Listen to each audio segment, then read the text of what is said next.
What up, Buzz? You tapped in? Okay, Goose, you tapped in too? All right, Chicago, y'all tapped in? All right, boys, let's crack 'em. Feel like Mike in the fourth with the ball in my hands and I'm taking a shot. I'm the king in the madhouse on Madison, whether I make it or not. Now the crowd going crazy, they watching the play and I'm watching the clock. Got my shot in the air and the buzzer go off and I'm watching it drop. This team did things, MJ shot City 6 rings.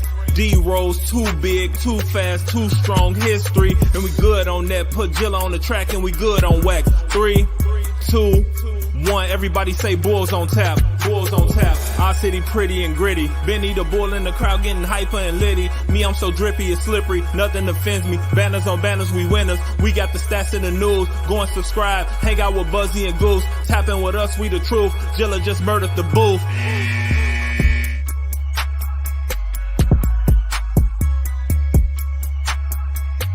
Ladies and gentlemen, welcome to Bulls on Tap. I'm your boy Buzz. I'm joined by my dude Goose. And man, I'd be a liar if I would have told you an hour and 10 minutes ago we would be doing a show saying that the Bulls won in Toronto. But the Bulls won in Toronto. A 19-point comeback. Zach LaVine turns it on in the second half. It was absolutely insane. Before we get into this, I can't even talk. I'm so excited right now. Please be sure you're going on TapSportsNet.com for all your Chicago sports literature and podcasting needs. Following us on Twitter at Bulls on Tap and on Tap Sportsnet. Following Goose at Goose on Tap and me at Buzz on Tap. Anywhere you listen to podcasts, you can listen to us. 5-star rating and review because that's cool and tough. If you're on Facebook or Twitter, please get the fuck off of there. Go over to the YouTube On Tap Sportsnet YouTube channel. Subscribe, hit the bell. Anytime we go live, you'll be notified. We're presented by Sports Illustrated Media Group. One more quick note on this. It's the pickle juice episode, man, and I am not stoked about it. Do we have to do it to begin it, or are you just going to say? I think we're going to finish it because I want you to be able to do the show after you told me that you literally have a bag prepped for the potential of you releasing the pickle juice. Yeah, I'm nervous, man, but I got it right here with fucking pickles in it. All right, well, I fished my pickles out. Well, the game was going on there towards the end, so we just got juice. We're not going to choke on anything, luckily. But I'm not nearly as concerned as you. I'm kind of feeling like it might actually taste a little all right. So I'm not too worried. Oh, look at you, fucking tough guy. Great. Not a tough guy. I just don't know that the pickle juice is gonna be vomit worthy. You know, I don't know that I need a bag. Right, I feel you on that. Listen, man. They came back down from 19. This game started off pretty close in the first quarter. The Bulls were only down 5. Kobe White came in and gave a huge contribution off of the bench in that first half, though he did not score, I believe, in the second half. Patrick Williams came in, did some good things in that second half. He took 5 shots in the first quarter, which is very aggressive for him. He only ended the shot with 12 total shots in the game. But they came in and set a tone to kind of help keep us afloat in that first quarter. Patrick Beverley looked like hell throughout the game until he hit a pretty big 3 there in that fourth quarter. And then Zach LaVine was pretty much non-existent throughout the first half. I mean, stat line wasn't bad. He had 9 points in the first half. Or first half, I'm sorry, the first half. I said second half. He was non-existent in the first half. But in the second half, he came out and he attacked. He did what he had to do. That's the whole. Yeah. Over and over and over again. And as a Bulls fan, that is huge. That, like, the biggest thing that we question with Zach is the clutch, the intelligence, the game decisions that you make in big moments. And outside of that 3 late in the game, which I would say was a little questionable, the way that he had it going. Are you talking about like that second or third to last possession there, that 3? Third last possession. Obviously, the one that was even crazier that he made is why you can't get too upset when Zach takes any kind of shot, because he is just that elite of a tough shot maker. But his second half and DeMar's daughter screaming, leading to Toronto shooting 50% from the free throw line tonight, with a total of 36 attempts. So they were 18 of 36 at the free throw line tonight. And the broadcast started off and there was like, there's a screamer. Who's the screamer? The screamer was identified as DeMar's daughter. And I'm on Twitter and I'm seeing all these weird comments like, oh, horrible parenting. And in fact, it was like, no. His daughter is screaming strategically placed behind the opponent's hoop and distracted the shit out of them all night.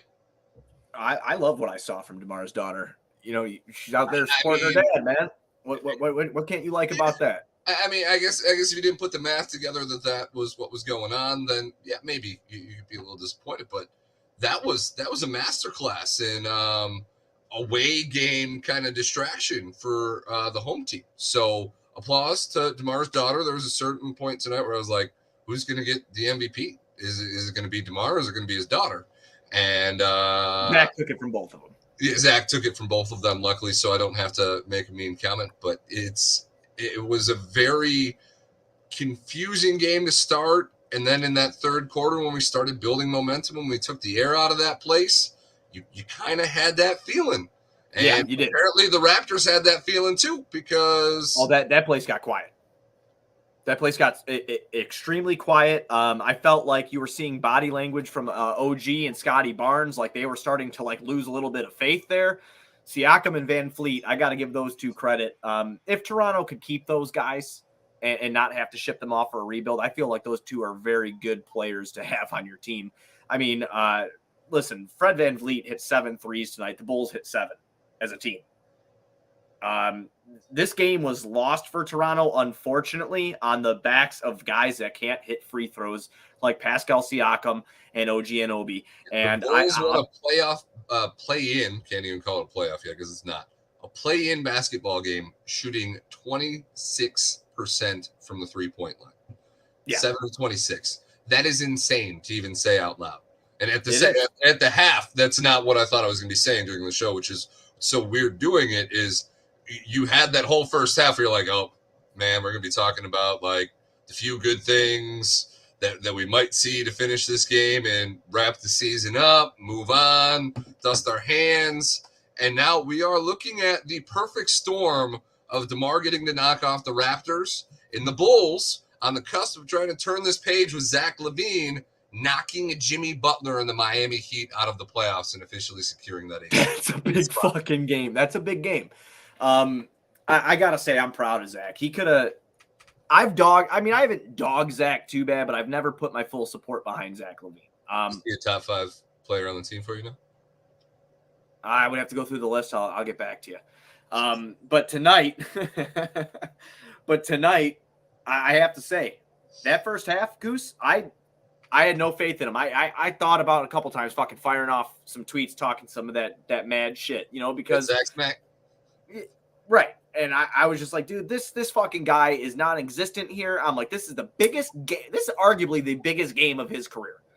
You know, I understand they got the playoffs last year, but get a loser go home scenario very often. There was not a game in that playoffs going against the 1 seed Bucks last year that felt, you know, like it was right. Do or die game. You never felt like you never felt that way. This is what it was literally like. Do or die. Right, and that's something that I want to actually retract one of my statements about the play-in. I don't know if it's because my team's in it. I still don't like it. I'm telling you that now because I don't like change. You just don't like change. Right, I don't like change. I hate change. It's a real fucking problem. I should talk to somebody about that. Anyway, you know, last night's Lakers game against Minnesota was very fun. Atlanta, Miami was nuts yesterday. And then I'm really looking forward to the Thunder game tonight, and I was really looking forward to the Bulls playing it against Toronto as well because, like you just said, it's do or die. We don't get that a lot. So as much as I'm with you because I'm skeptical of the play-in, and obviously right now it's easy to feel good about the play-in because our team just won in the play-in, but to give teams who have fought for 82 games an instant game 7 kind of scenario setup and watch them battle it out the way that these teams do. They want it. Like, more than anything. I just played 82 games, and it's all on this one game. Right. Zach LaVine showed up tonight.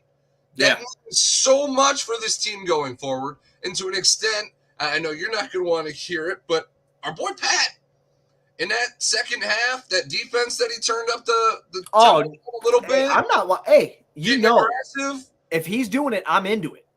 Oh, no, exactly. You know, I like to call people out that say he could do it all the time because he doesn't show that a lot. I don't know if he has the gas to do His it. first dunk tonight, that dunk he had in the first quarter, and then he turns around and that was the hardest high five I've ever seen him give anybody on the team. And he had this fucking look in his face like, fuck you. Like, I'm a dog. And I was like, okay, Pat. And then they had that little Pat and Kobe connection there that was working. And arguably, dude, I know we didn't come back till the second half, but those two having the confidence in the first half helped us not get too far away. And that's something that should be, respected. Their confidence in the first half left this game under 20 points to come back, to leave it set up for Zach and DeMar, who were seemingly frustrated with each other at a certain point of this game, and things weren't going well. I do think it has to be noted that the Bulls' biggest run came with DeMar on the bench. It did. Yeah, it absolutely did. We have to give flowers, too, because I feel like we're kind of all over because this game just felt all over. Alex Caruso needs flowers real quick. I'm not going to lie to you. I hated him starting this game because I felt like I needed somebody with defensive intensity coming off of that bench along with Kobe White and Pat. So all that pressure wasn't on them, so they could just kind of play their game. But Caruso really set the tone there in the second half, especially in that third quarter. He came up with a big steal in the third quarter to help us get on a little bit of a run. Fourth quarter, he had a great a board, went around the other end, got a layup, then came back and got a steal. He played phenomenal tonight. I want to give him all the credit in the world. Other than that, like Drummond only getting 4 minutes or Io getting 4 minutes, I was really proud of Billy Donovan for fucking shoring that rotation down and then taking DJJ and throwing him in there for a hot minute because DJJ came in and was +6 right away. He used some length on Scotty Barnes that really annoyed Scotty Barnes for a little bit, and Billy made some adjustments there that need to be respected. And I know a lot of people aren't big Billy Donovan fans, and I'm not picking on anybody in particular, but when your team can't hit threes and you go 7 for 26 in an NBA game, let me remind you what I just said earlier in the podcast. Fred VanVleet hit 7 himself. The Bulls hit 7 as a team. To find a way to not just motivate your team, but come up with a good game plan and switching up a little bit of the rotations to be able to come back and take advantage of them missing those free throws and to go on the runs that they went on, Billy Donovan needs a little bit of credit too. So that was huge from him tonight. Yeah, no, you don't come back from 19 points down without your coach pushing the right buttons and making the right rotational decisions in that second half. Pulling DeMar was a tough thing to do to start this game. It didn't look like Billy was going to rest DeMar at all. It looked like DeMar was going to get quick little 30-second, 40-minute to a minute blows, and get back out on the court. And he sat him for an extended period, and he rode that momentum that lineup was running. Yeah, he did. Which is hard to do. Obviously, it's not going to make DeMar happy, but it was clearly the right call. I mean, DeMar still played 39 fucking minutes. 48 minutes in a game. Billy outcoached Nick Nurse tonight. And again, we could. Yeah, I think he did. And I'll tell you this much. Those missed free throws killed Toronto. They obviously killed Toronto. The fact that free throws and they made half of them. Right. And for Toronto, it's got to be kind of hard too, Goose, because that was his last game coaching the Toronto Raptors. He is gone. Nick Nurse is gone. He's rumored to be going to Houston. That this is done and over with for Nick Nurse over there. He got outcoached by Billy in his last game, blew a 19-point lead, move on out, give everybody their flowers that deserve them on the Bulls, and Zach LaVine the game ball. And that's where I'm at with this one. You have Miami next. We beat Miami 3 times out of the 3 matchups that we had during the regular season. We actually lost twice. The 2 times that we were in Toronto this year, we lost there. So now that the 3rd time we're there, we pick up that win. Funny that these stats don't count for anything. They don't contribute to the regular season or playoff stats. But, they go in there and they get that win. But, yeah, we have been very real on this show, I think, about our disappointment with the team. And having to labor through some of the episodes. When you lose 42 times, we have to cover that. It sucks. We're telling everybody the truth here. We have fun talking with everybody. Comment section lighting up is always the fucking coolest thing in the world to us. We love that. But it was exhausting. I think from this point on, we take it a game at a time. We just have fun with it. Because I don't think this team is going to be back next year in this capacity. So let's just have a little bit of fun while we're riding on out. We got to take do or die approaches now too, because we have to. Do or That's die. what the Bulls did, and they won. All right. So there's now a little part of you in the back of your head that's still like, if we lose, we get a small little percentage chance in the lottery. You already know there is. You didn't need to ask it in front of everybody. Like, that's kind of ignorant. I had to. These are couple behind closed door conversations, not in front of everybody. We keep it real on this show. We don't have closed doors. Our doors are wide open, except for this green screen. It hides some fun things. But we won't talk about that. I think we can. No, we totally can't. All right, enough of the cute talk. Okay, fuck you, dude. Brad is done. Oh, we're just going. We're just smack dab in the middle of the show. Not even gonna finish the game coverage. We won. Cheers. We are the champions. Pickle juice. I felt good for a minute about it, and now I don't. Do it. No, dude, I'm fucking nervous. I'll just go. There we go.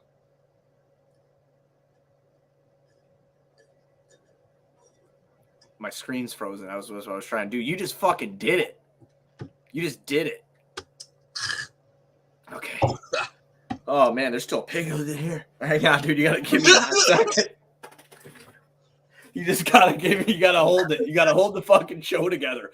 I gotta hold the show together. I'm choking on pickle juice. I gotta fucking figure it out. Figure it out. I'll figure it out. Oh shit! All right. Come on, Brad. Where are your balls? Chess Sports Fan says I got balls. I got them cut when I had my third kid, bud, and I'm not the same guy. You still have balls. Okay. Yeah, there you go. Just chase it with the Miller. I hear it tastes great with Jameson. Go find some whiskey, take a shot, chug it, take another shot. This is for a Bulls win. Okay. This is for the Bulls making the play, and you're luckily getting to drink it in happiness, because we get to celebrate something. So do it. Hit it. Nice and zesty. Nice and zesty, baby. Woo! Woo! You gotta talk for a minute. I gotta talk for a minute. You're not allowed to spit that out. I'm not, man. It's in my beard, dog.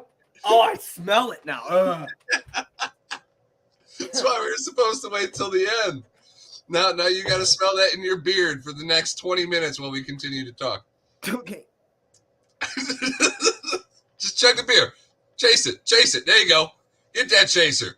Woo! There you go, buddy. I did that for you. I mean, we only talked about it for like 50 games, but we did it.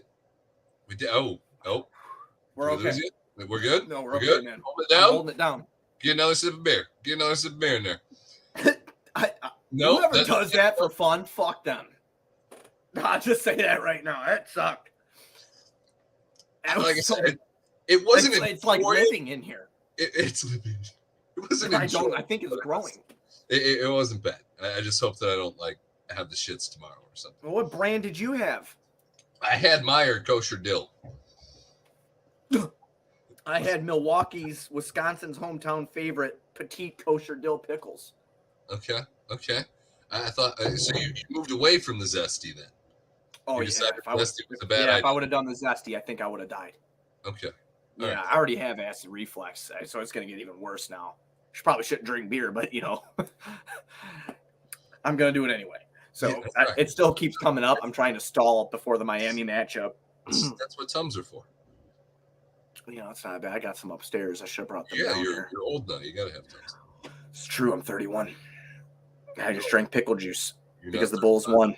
And then I chased it with a Miller Lite. What am I, 22? Yeah. It just keeps happening. I can't stop it. I'm sorry. Oh, Brian, cut it out. You see, this is terrible. Okay.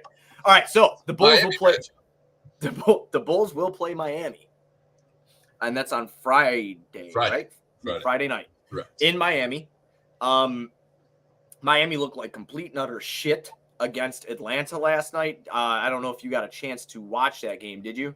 I did. I was out at the bar, but luckily the patio did have a TV facing the window, so I was able to watch that game. And I was thrown because I had tweeted earlier in the day that I would rather see the Hawks than I would the Heat. And the way the Heat played that game, I don't know if that's quite the case. And given the storyline that we laid out earlier, knocking off these two teams to make our way into the playoffs, seemingly to probably get our ass kicked by the Bucks, would still just be the time of my life for the next 2 days. And, the moment is all that matters right now. And I'm feeling kind of confident going into this Heat game after tonight, which I shouldn't because that first half was shit. More so the second quarter. So First was so-so. The Heat shot extremely, extremely poorly from 3 in the game against Atlanta. They really couldn't get a lot going. And I felt like Jimmy wasn't really clicking. And Tyler Hero was really forcing in that game. I don't know what you think, but that's at least what I think. I feel like this is a very good match. I mean, it was a regular season good matchup, but I feel like it's a really good matchup for the Bulls on Friday night just because of the struggles that Miami has faced this year. So, if you look at it, they don't really shoot great either. Well, yeah, because Duncan Robinson is kind of like falling out of their rotation, hasn't he? I don't even know if he's fucking in it. Did he even get in last night? I would have to look. I don't remember seeing him. I recall seeing him for quite a while. And they gave him a pretty nice Duncan contract. Robinson didn't play last night. Okay. He doesn't play. So their rotation which was a pretty big rotation for a play-in game, which most teams treat like playoff games. They had a 10-man rotation. Kevin Love only had gotten 3 minutes. Martin got 29 off the bench. Kyle Lowry had 33. Kyle Lowry played a great game last night. I want to give him some flowers. Oladipo played 9 minutes and Cody Zeller played 4. But again, they went 11 for 34 from downtown last night and only shot 39 for 91. You picked up Kevin Love and then he played 3 minutes? Well, if you look at Kevin Love against a guy like Collins or Capella, what is he going to do? He can't chase Collins around. He can't. Well, but he's at least going to pull Capella out from being under the hoop. I guess, but this isn't Kevin Love of old. I mean, this is Kevin Love who is old. Yeah, I mean, but he's still stroking. He's still got to respect the 3. What you say? For more than 3 minutes, maybe. I got the hiccups from them pickles, man. You got like the yips or something. I can't believe we did that. It's an experience. It was an experience? I mean, it was. I'm still feeling pretty ill. I don't want to do it again. No, I don't. I still want to do it again. No, I will never do it again. Good time. No, probably not. No? Well, there's not going to be a pickle juice bet next year. Yeah, there will because people like it. First podcast of the season, we're going to have to set the stakes. I will only do it because Chai Sports Fan really looked forward to it. So that's the only reason I'll do it. Oh, Miami was not great. Okay, I'm looking at that now. Miami shot 34% from 3 this year on 34, almost 35 attempts a game. So their attempts landed them in the top 10 in the league, but their percentage landed them in the bottom half in the league. Actually, bottom 4. So we just got to catch them on a semi-bad night, and we should have a pretty competitive battle on our hands. I feel like they're going to be very motivated, especially with how they were embarrassed. Jimmy Butler is going to get his chance at revenge, too, as much as we're talking this up as a prove-it game for Zach LaVine to, the Bulls made the right move down the road, this is just as much chip on Jimmy's shoulder, the team that gave up on him, brought him in, built him up, and then gave up on him when it was time to pay up. He gets the chance to send them home and send them into a rebuild, all the same way that the Bulls do. We've heard the talks of Jimmy's kind of displeasure over there in Miami currently, which I guess isn't a surprise given the Jimmy Butler story since leaving Chicago. So to say that this is a huge game for both players involved in that deal is an understatement, and I think you're going to see both of them go at it. And at least for the most part in my memory, Zach LaVine tends to perform fairly well against Jimmy Butler. Well, you know what, man? Guess what? You got a machine that'll tell you that? I got a second screen that'll tell me that right now. So what we're going to do is you're going to talk while I type this in. I'm so happy with your second screen. Thank you. It brings all my dumb ideas to fruition, and then we can actually talk about those ideas. In 12 games against Jimmy Butler in his career, Zach LaVine is averaging 22.3 points, 5 rebounds, 3.6 assists. He's shooting 37% from downtown and 48% from the field. So I feel like the points are down a little bit, but some of those games got to be probably also earlier in the Minnesota days too. Well, yeah. So the first 3 matchups, it appeared, Zach was in Minnesota for their first 3 matchups, and then the second matchup was when the fourth matchup was when Jimmy was in Minnesota, the fifth in Philly, and then the rest are against Miami. So can you do just the last 9 games since Zach has got to Chicago against Jimmy? Yes, I can. You just have to keep talking. Give me a minute. I don't know. We want those deets because that's all that matters to us as Bulls fans. Who gives a shit what he did against Jimmy when Jimmy was a Bull? I want to know what Zach has done since then. Since he's been a Bull, Zach has averaged 25.1 points per game, 4.7 rebounds per game, and 3.4 assists per game in the 9 games that Zach has been a Bull against Jimmy. Well, Jimmy was not a Bull. He shot 35.8% from 3, 47.6% from the field. Okay, points up, efficiency down a little bit. Yeah, and in most of those games, he was minus in a lot of those games, except like the first 2 he was plus, and the last one he was plus. The rest of them minus or negative in the plus minus. Well, the last ones, that's all that matters because that's right. The narrative that I'm running with. So Zach LaVine's going to beat Jimmy Butler on Friday night. Yeah, well, yeah, fuck him. Let's get the dub. It's Miami. Let's have a little bit of that Chicago-Miami rivalry from the early 2010s. I really don't. Are you as worried about Miami as you were Toronto? I felt like Toronto, outside of like the Bucks, was probably the absolute worst matchup for us in general in the East. Just because throughout their roster they just have size. I don't like playing. This is why I'm scared of them to a certain extent. If Kyle Lowry plays the way that he did against Atlanta and Tyler Hero and Jimmy Butler are doing their thing, you got to worry about one more guy. And that other guy is very versatile. And it's Bam Adebayo. And he always eats against us. So I'm a little nervous. Vooch really is not an answer for Bam. I guess the thing that I'm going to rest my hopes on is the fact that Kyle Lowry generally sucks in the playoffs. And at this point of his career, he kind of just generally sucks all around. But this isn't the playoffs; it's the play-in.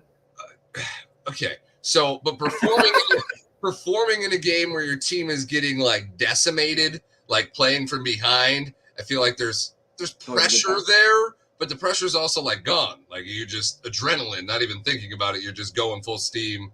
Like the game is not on the line. It's not a close game.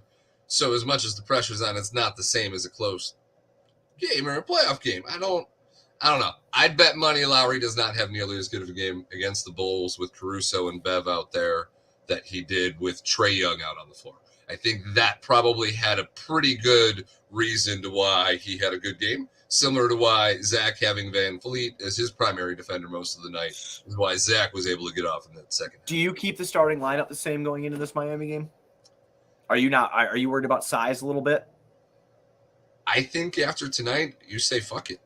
So you go in again with Bev, Levine. Our buddy Kevin Bulldog Anderson over at NBCS Chicago shared fun stats about the Bulls' net rating with this starting 5, that being Caruso, Pat Bev, Zach, DeMar, and Vooch, being a top 5 starting 5 throughout the league. I think it was even better than that. I just don't want to be too hyperbolic with it because I don't have the stat on hand.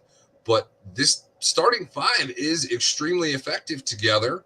And if you just had success tonight, despite that success coming in the second half with adjustments, I think you start the game the same, despite Patrick Williams showing you enough to maybe sway you that, like, hey, he is kind of ready for this moment. And he's a key cog in this machine, Goose, especially on Friday night, because him and Kobe are going to have to bring it off the bench again. So, and that's all the more reason why you ride it the same, because you don't want to break up that Kobe Pat connection on the, you're right. bench. I look at the size, it's not, you're right. It's not actually not that bad. It's Struss. It's just Bam. It's Hero, Bam. Jimmy. Yeah. No, it ain't that bad, actually. No, they could do some real damage against this team. They really can. No, they could do some real damage as long as Gabe Vincent doesn't catch fire like frickin' Korkmaz and him usually tend to do against the Bulls. That's very true. That's very true. Well, man, I mean, we did it. The Bulls take down the Raptors in Toronto for the first time this year. We're playing one more game than I anticipated. We're playing one more game than I anticipated, and we delivered. And Jerry's one game closer to actually getting some home playoff revenue. Motherfucker. That's conflicting, isn't it? That's just fucking unreal. Do you want to see Jimmy Butler smiling, or do you want to see Jerry smiling? I don't know. It's a tough one. It's a tough one. Yeah, It's not. I'd rather see Jerry smile as long as Zach and the rest of the team are smiling when they send Jimmy and Miami out of their own house the same way they did to the Toronto Raptors tonight, because that was by far the most enjoyable game of the year, despite the start to it where I was full DEFCON 5 ready to just talk about trading everybody and how easy it is after that pitiful first half performance. But now they came back and we're going to win the championship. And we're just going to take it a game at a time, man. Yeah, and then we're going to win the championship. Okay.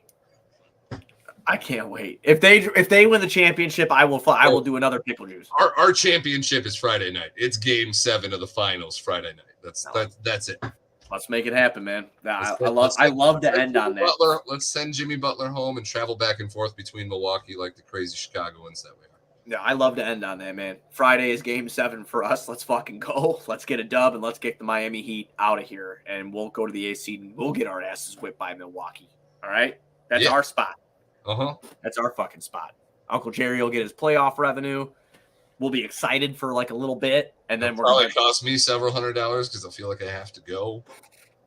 You have a great time. I will be here. No doubt. No, unless I get free tickets again. That's the only way I'll go. Everybody, be sure you're going on tapsportsnet.com for all your Chicago sports literature and podcasting needs. You already know the whole spiel. Go to the YouTube. That's the most important thing. Go to the YouTube. Subscribe to the On Tap Sportsnet YouTube channel. 5-star rating and review anywhere you listen to podcasts because you can listen to us there. We'll be back Friday night after the Bulls take on the Miami Heat in a do-or-die game. Game 7, Goose? Kind of? Yeah. Fuck it? Definitely game 7 finals kind of feel. For this caliber team, this is the finale. This is the